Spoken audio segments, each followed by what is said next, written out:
Very good morning to all of you. Thank you so much for the opportunity to be your first speaker. So we hear a lot about how, problems are no problem, should be opportunities. And all of you who are here who bothered to take your early morning, wake up slightly early on a weekend to come here, I know most of you probably have heard of this before. But the challenge is, how? How do we actually turn problems into opportunities? And so my talk today, titled Infinite Opportunities, what I seek to do is really just give you some examples from myself and from some people that I know, and hopefully to give you some practical steps as well as to how you can turn your problems into infinite opportunities. And so the question is, a lot of us talk about opportunities, but what does an opportunity look like?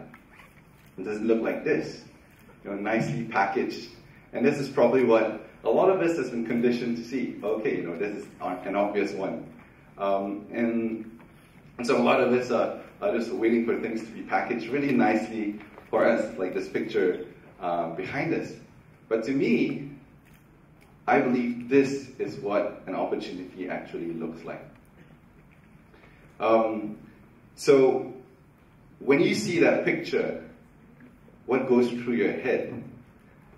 Immediately, broken, followed by poor, uncomfortable, dirty, dangerous, basically negative things that you can see.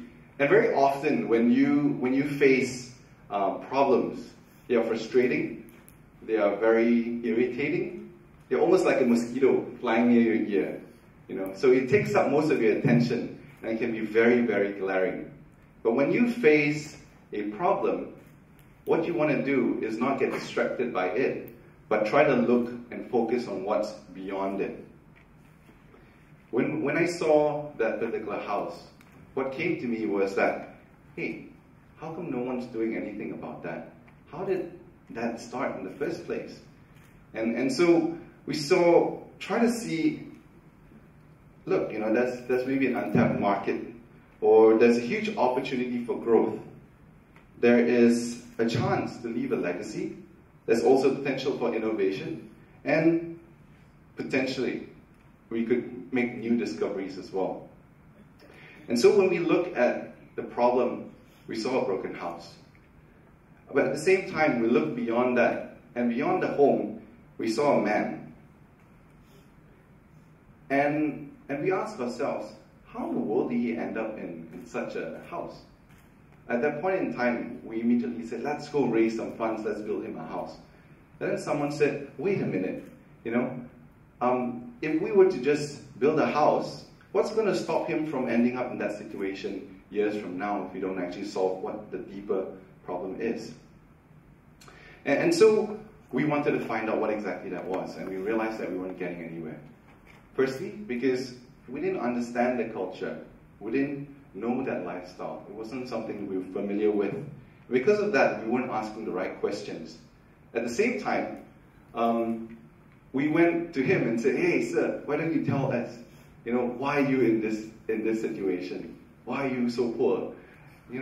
And quite naively, that's pretty much how we put it out there. And we weren't getting anywhere in the conversation. And we realized it was because he didn't know us. No matter how genuine and how much warm feelings we felt in our stomachs, he didn't trust us. So why should he share anything with us? And so we saw another challenge, and that was that we needed to build relationships and build trust.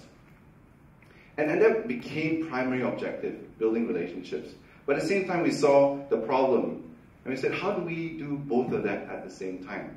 So immediately, the solution of just raising funds, passing it to a contractor builds the house, coming back 2 months later and saying, hey, I paid for the house, do you like it? Can we be friends now? That wouldn't be a very good option. And we thought, wouldn't it be great if we could work side by side together with them and really show them that we care? Apart from that, we also saw so many people that are just hungry to serve, wanting to make a difference. And we were thinking, how do we connect both of that together? How do we connect the different people groups, those that are in need and those that care for them as well. And so that was how Epic Homes was created, where basically it's about bringing usually about 30-35 volunteers over a weekend, slightly longer than a weekend, 3 days, and at the end of it, be able to build houses like this. Right? And that's Epic Homes, and that's how it was created. It wasn't created because I'm an architect or I'm an engineer, but it was created because we wanted to be able to connect people that care through the act of building homes so that relationships can be formed. And so to this day, we've built about 120 homes in 10 different villages, together with 5,000 volunteers from over 60 companies and over 55 countries. In fact, how we even came to this model, how we even got to this number, wasn't because, oh, you know, we're very good at fundraising. In fact, we faced a lot of challenges in convincing people to donate money for homes. See, the thing is, a home, if you want to make it proper, you want to make something that stands for a long period of time, and you want to build something that you can be proud of and the people that stay in it can be proud of, it requires a slightly higher cost than most initiatives. And so we struggled when we went to different companies and different foundations, say, wow, why so expensive, your house? You know, and we said, hey, you know, we don't want to end up with 4 walls and a hanging light bulb at the end of the day. And so what happened was we realized that we faced a problem, because in order for us to survive, we needed to put our operations administration money cost into it as well. But we said, never mind, let's just try to get this out off the ground, but instead seek for other ways to fund ourselves. And so we looked at what we had and said, hey, this is a fantastic opportunity for people to come together and live as best friends. And we saw that happening over and over again. So we said, why not we try selling as team building as well? And so that's what we did. We went around telling people, how about being able to do your team building and CSR at the same time? Of course, at that time, people say, you're crazy. You know, you're a con man. Not only you want me to donate money to you, you want to take people off the clock, and you want me to pay you extra money for that. But after we managed to get our first company to do it, soon many others followed as well. And if you look at the number of 120 homes, 70% of that is actually funded via team building. It doesn't come from the CSR department. It actually comes from the HR or CEO's office.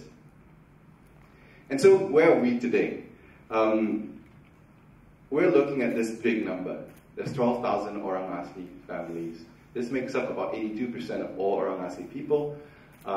We're estimating the number of 10,000 homes that needs to be built. So we've been around for about 8.5 years now. And people may say, wow, you know, look at that, what a big problem. But to us, we say, what a big opportunity. You know, the Orang Asli people has been around for the longest time, even longer than many of us.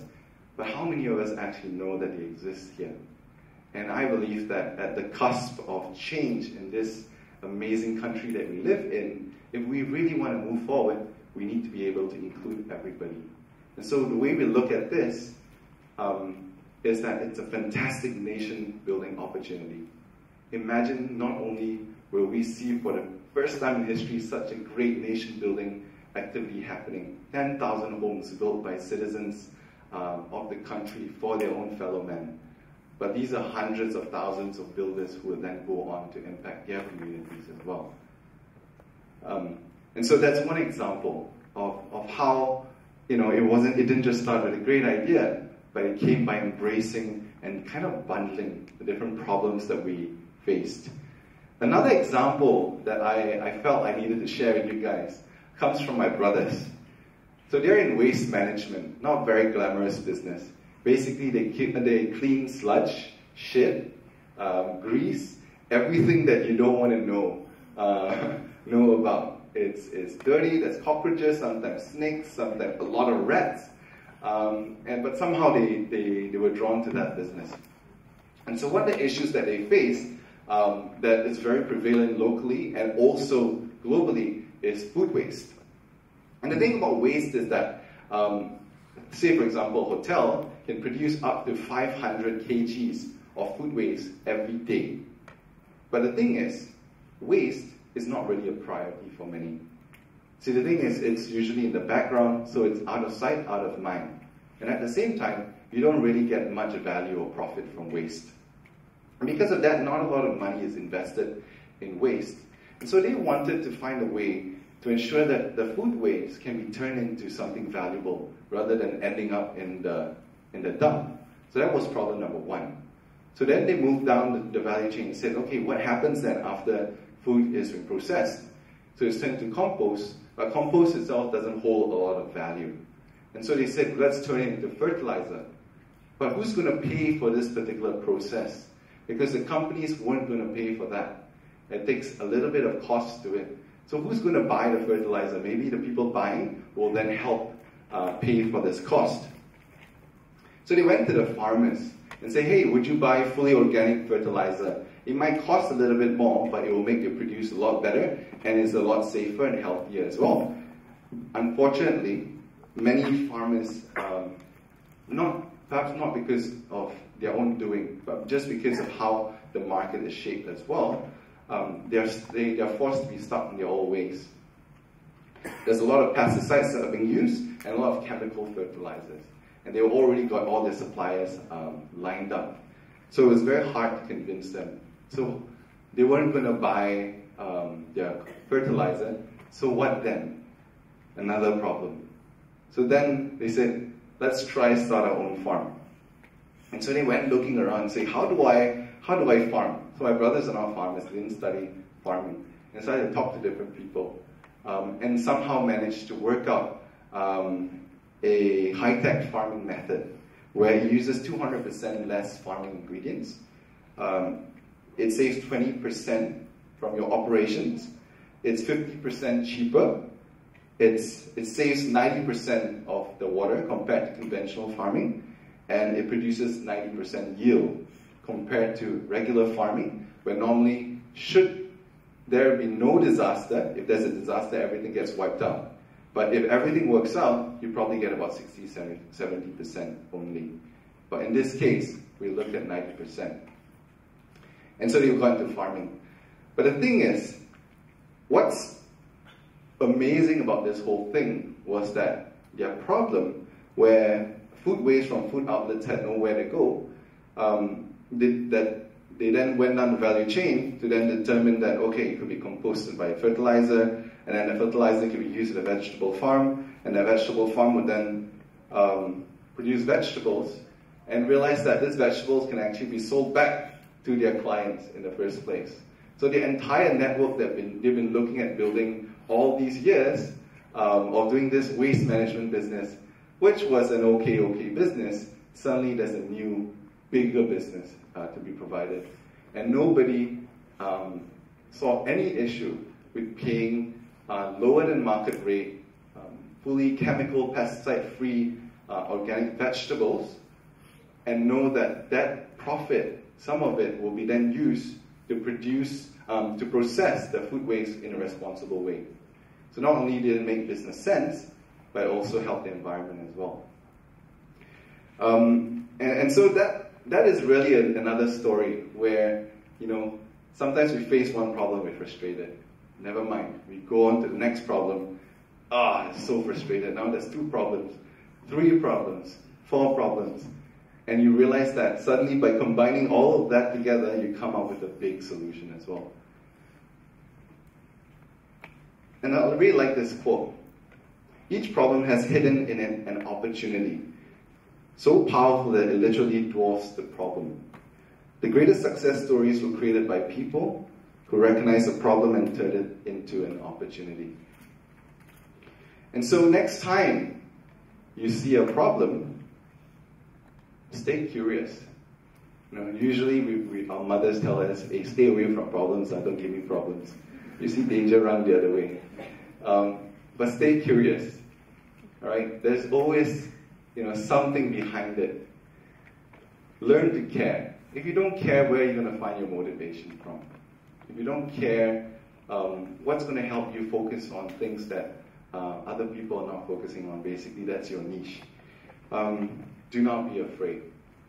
Right? Do not be afraid. As you can see from the stories as well, sometimes where there's a lot of problems, it actually could turn out into a good thing. See through the problem. Don't look at the problem. See through it. See beyond it. And finally, it's a fun process, right? Myself, my brothers, we can testify that yes, it is so frustrating sometimes. You get irritated by like, why is it like this, and stuff like that. But get out of that process. But look at it as an opportunity to test, to experiment, to play, to fail, and then to learn and to grow from it. And that's a fun process. And that's very, very important because the world that we live in today presents so many problems, which, based on your perspective, could then be big opportunities to you. And so we're looking at things like climate change. Climate change could be a more sustainable future. Poverty, we can look at that as untapped market. 80% of the world lives below 10 US dollars a day. What that means is that there's still this 80% of the world that a lot of businesses has yet to capture. What can we actually create that can actually give value to these people? In that process, you will also become very, very wealthy. Inadequate education. We complain about this all the time. But what does it mean to us? It's untapped human potential. If we can unlock this, we can change how this world works. Poor food security and quality. It's a life-changing business. Rain or shine, people need to eat. And if you can solve this crisis, it's a huge, huge, huge business that can also change lives as well. And so I hope that through the different examples that I've shown you today, that the next time you look at a problem, instead of saying, another problem, you'll say, wow, isn't there infinite opportunities in this world? Thank you very much.